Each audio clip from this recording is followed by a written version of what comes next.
सर्वांना इथलं महत्व काय काय ते ऐकायला मिळत. चला पटापट चला, माहिती ऐकायला मिळालं.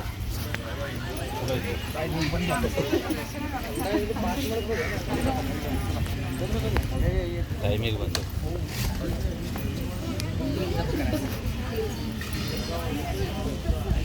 2 मिनिटात आई बसून घ्या.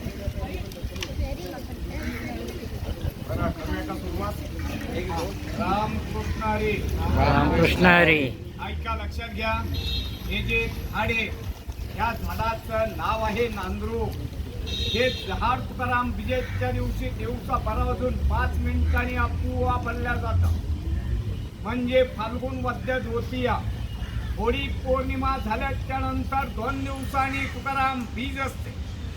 तर त्या दिवशी इथं 2 ते 3 लाख यात्रा असते. त्या दिवशी हे झाड दिवसा भरावरून 5 मिनिटांनी आपोआप हल्ल्या जातं. आणि तुम्ही गावामध्ये गेला की तिथं पांडुरंगाची स्वयंभू मूर्ती आहे. पंढरपुरावरना देव या ठिकाणी आले. आपल्याला दिहू आणि पंढरी अशी दोन्ही क्षेत्र घडली जातात. आणि तिथे एक शिळा मंदिर.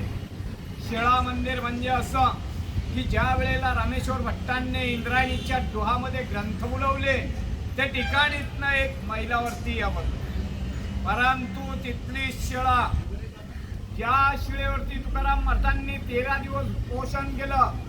आणि 13 दिवसानंतर जी ग्रंथ कोरड्याच्या कोरडे वरती आले, ते ग्रंथ आणि त्या शिळेची स्थापना मोठ्या मंदिरामध्ये केलेली आहे.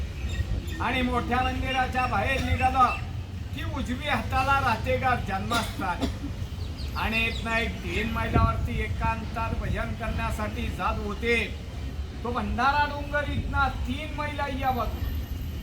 आणि हे म्हणजे तुकाराम महाराजांचं वैकुंठ स्थान. त्यांनी समाधी वगैरे काही घेतलेलं नाहीये. देहासहित वैकुंठाला गेलेत आणि वैकुंठावरनं 3 वेळा परत आले. तर संताजी जगनाडांसाठी कशी आले? संताजी जगनाडे म्हणजे तुकाराम महाराजांचा उजवा हात असतो. त्यांनी तुकाराम महाराजांच्याकडनं वचन घेतलेलं असतं. वचन असं घेतलेलं असतं की तुम्ही वैकुंठाला गेले तर मी तुमची सेवा करेन. आणि मागाहून जर मी वारलो तर माझ्या जियाला मुठमाती करायला तुम्हाला यावं लागेल. मागाहून ते वारले. वारल्याच्या नंतर तिथले गावकरी म्हणजे 5 ते 6 मैल्यांचं गाव आहे सुदुंब्र म्हणून.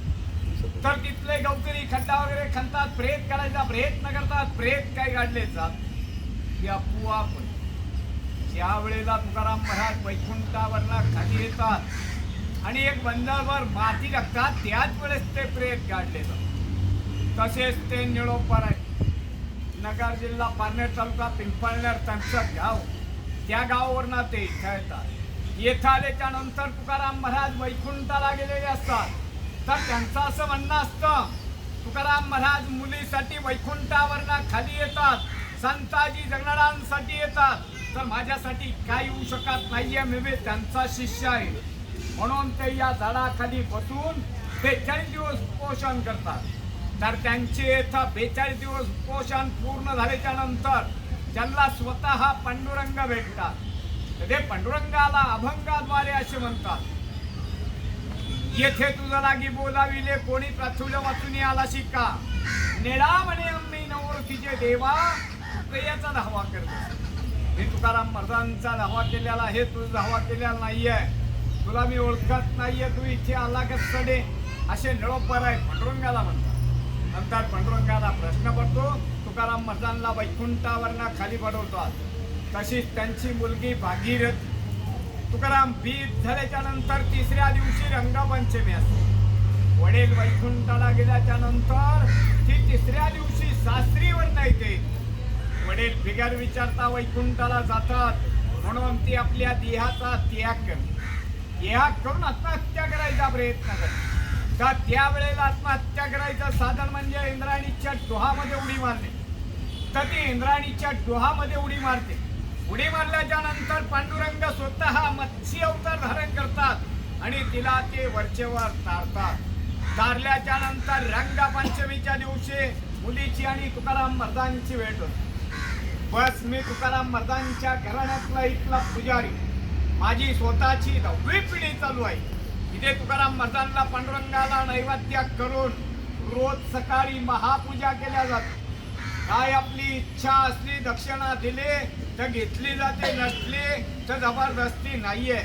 तर त्यांचा शेवटचा अभंग जाते वेळेचा असा आहे, आम्ही जातो तुम्ही कृपा असू द्यावी सकळा सांगावी विनंती माझी.